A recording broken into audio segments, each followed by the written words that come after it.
Well, Jim, I have them right here. The AEW Dynamite ratings on TBS Wednesday, January 3rd, 2024, on average was watched by 801,000 viewers. Oh, so usually it's 840 something or 820 something or maybe even 860 something, but now it's just 8. So where did we start and where do we wind up? Well, we started with quarter one. These were compiled by WrestleNomics. A recap of Samoa Joe winning the championship and a promo interspliced in. The Adam Cole and the Undisputed Kingdom live promo and their angle with Bullet Club Gold and the Acclaimed. 1,063,000 viewers. Holy Jehoshaphat. So they're up over 1 million to start, but wait. Their average is 250,000 less. Where the fuck is this going? And I actually do want to say something, because I watched this live and then I went back to watch certain things after the fact on my DVR. The first minute of my DVR at 8 o'clock is the final minute of The Big Bang Theory. Well, you know, I always see the same thing, and I just, as soon as it picks up, I just fast forward till they get into the AEW show, but you're right, they are lagging a bit across the top of the hour with the big bangers. Are you suggesting skullduggery is here? Manipulation behind the scenes of these numbers? Well, I'm suggesting I don't think 150,000 viewers jumped off when they saw the first thing on the show. I think it started 150,000 viewers less than 1,063,000 viewers. That was the last minute of The Big Bang Theory. And then those viewers going to do whatever they do with their night. What else makes sense that many people every week, or not every week, but specifically this week, immediately tune out? They don't even know what the show's going to be yet. They're not there for the show. They're there for the other show that goes 1 minute long into the next show. So what is the formula these days for getting credit for a quarter hour? Because back in the old days, back 20 or 30 years ago, it used to have to be a certain number of minutes before you got credit for the whole quarter. I guess also, well, I was going to say the question will be what happens if you DVR The Big Bang Theory, but it's in reruns. I mean, I don't know who's DVRing it right now. I think you could probably find out the finish fairly easily. The other question, and we'll get to the rest of these ratings in a moment, Jim, how much more successful do you think AEW would be if Seinfeld was the lead-in? You know... Or The Office? Because I love Seinfeld. I don't... not interested in The Big Bang Theory. I've tried to watch it and love Seinfeld to death. What was the other one you mentioned? The Office. The Office grew on me, even though I didn't see it from the start. And now I love that. But they've been shown over and over and over. I'm astonished that reruns of The Big Bang Theory can get 1 million people when it's constant. And I don't know what the numbers are on The Office or on Seinfeld, because Seinfeld's now on Comedy Central, I believe, or is that The Office? And where's Seinfeld's on something else? But they air constantly. How can each individual episode, do people just like potato chips? I guess I do the same thing. I just put it on. Well, let's go to quarter two and see what the rest of this show, what the story it tells is. Quarter two, 8:15, 8:30 p.m.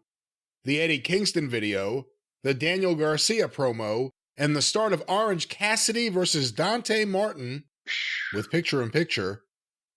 858,000 viewers. So again, there's 205,000 viewers in 15 minutes. So it's the same thing. This is just a more egregious case this week. Quarter three, 8:30 to 8:45 p.m., the continuation of Pockets versus Martin, the post-match with Private Party, Tony Storm's promo, an ad break, House of Black's promo, and Swerve Strickland and Prince Nana's promo. 808,000 viewers. Oof, and another 50,000, and there goes 255,000 in the first 45 minutes, but that the first number, as we said, has to be artificial because then we come down to the 800s that they normally place in each week for an average. Go ahead. And by the way, boy, howdy. Even if they did care about what Adam Cole had to say, none of it had a bearing on whether they stuck around, did it? Well, we go to quarter four, 8:45 to 9 p.m. Mariah May versus Queen Aminata with picture-in-picture ads. And the post-match with Mariah May and Deonna Purrazzo, 780,000 viewers.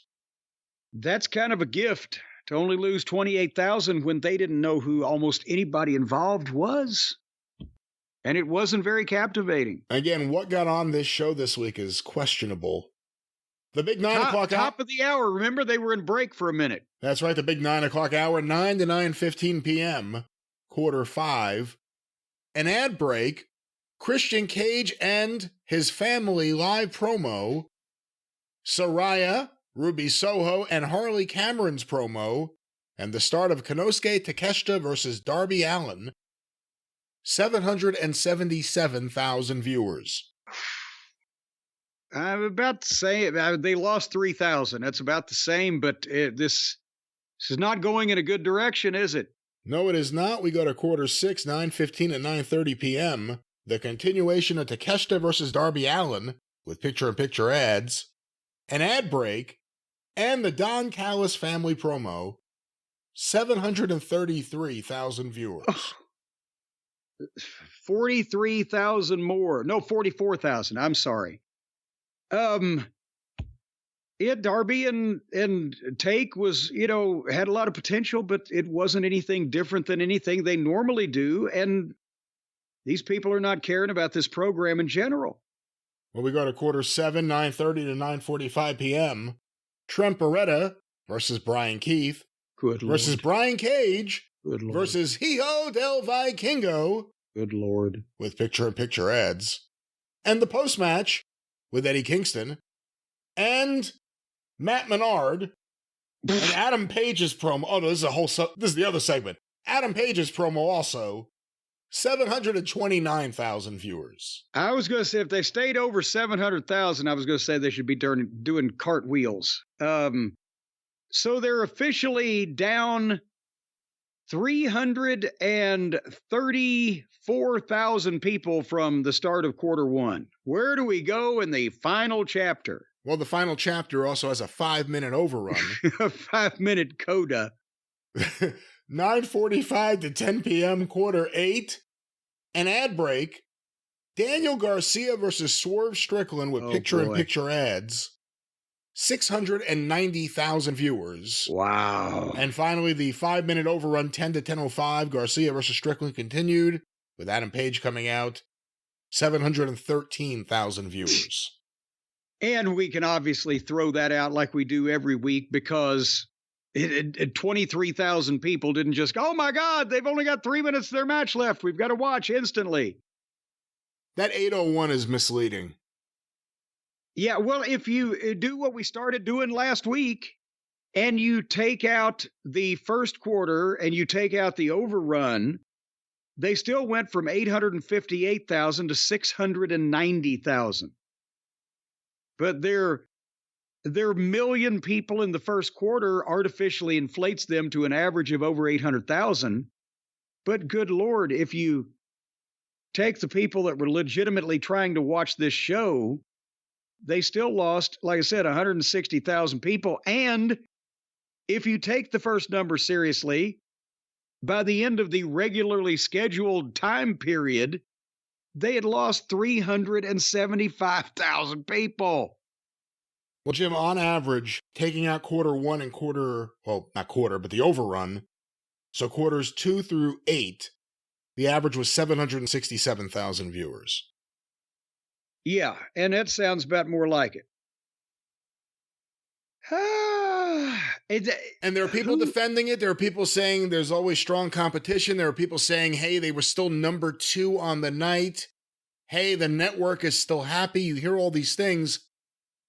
How much of a decline do you need to continue to see, both in terms of what's on TV, but in terms of data you can't dispute? People tune out the show. They see what's on or what's next and they say enough. And they leave. They're not going anywhere. They're home. It's Wednesday. It's not Thursday or Friday or Saturday. It's Wednesday. People are home. It's Wednesday, and you know what that means. I mean, these numbers are awful, and there's no star power. There's no star power.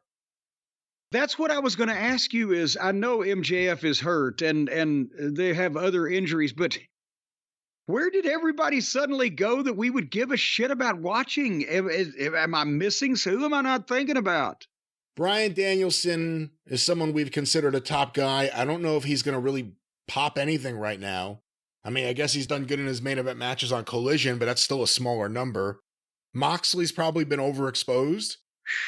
The Young Bucks are away for a reason. Omega's on the DL. Ibushi's on the DL. Ospreay signed, and then said he signed so he could spend more time at home with his family in England. So I really don't know.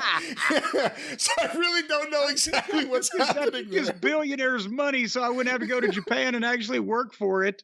FTR are a tag team, and they're main eventing on Collision. I mean, and again, Ospreay is going to, unless they build him, nobody knows who the fuck he is except the people that are already watching this show. And not all of them, to be honest. They could build him, but they could build anybody. If they tried, they don't know how to do that. So Ospreay is not going to be a solution to the ratings malaise if he's treated like every other schlub in this company. I have some friends of mine that were in Newark for the show. They were there live. They all said that the crowd treats Swerve Strickland like the biggest star there. Well, then they need to give him some kind of focus and direction and support. And stop trying to...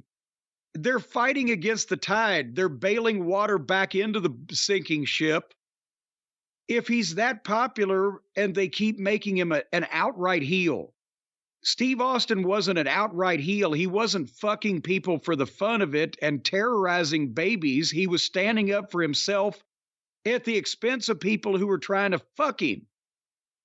So, and again, have somebody try to fuck Swerve around that the people are supposed to be on his side and let him do something about it.